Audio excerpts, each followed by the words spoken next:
हरियाणा के मुख्यमंत्री नैब सिंह सैनी कुरुक्षेत्र पहुंचे, जहां उन्होंने कुरुक्षेत्र विश्वविद्यालय में आयोजित सशक्त नारी सशक्त समाज सशक्त राष्ट्र विषय पर एक सेमिनार को संबोधित किया। मुख्यमंत्री नैब सिंह सैनी ने बतौर मुख्य अतिथि इस कार्यक्रम में शिरकत की।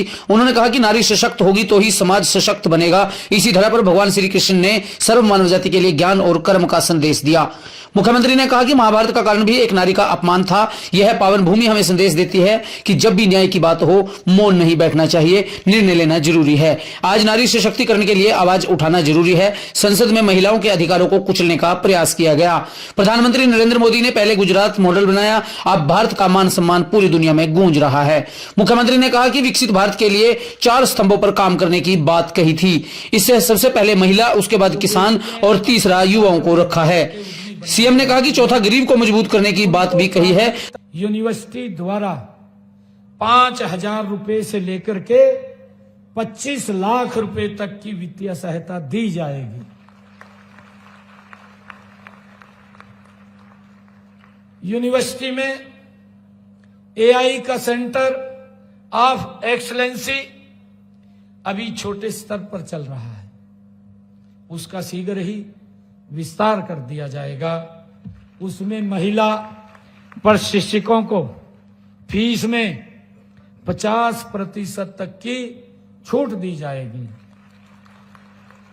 और इसी तरह महिलाएं सिविल सर्विस, जुडिशरी या बैंकिंग सर्विस इत्यादि में परीक्षाओं की तैयारी जो करना चाहेंगी, ऐसी सुपर हमारी 16 बेटियों महिलाओं के लिए यूनिवर्सिटी में कोचिंग की व्यवस्था की जाएगी और उनको फीस में 50% की छूट दी जाएगी। आप सबका मैं बहुत बहुत धन्यवाद करता हूं। बातें जो आदरणीय मोदी जी के नेतृत्व में उन्होंने महिलाओं के सशक्तिकरण के लिए किया है, बहुत सारे विषय हैं जिनके ऊपर अगर चर्चा करने लगे, मैं बिना इतने काम मोदी जी ने महिलाओं के सशक्तिकरण में किए हैं कि हम लंबा समय उसके ऊपर बोल सकते हैं। बहुत सारे काम हैं।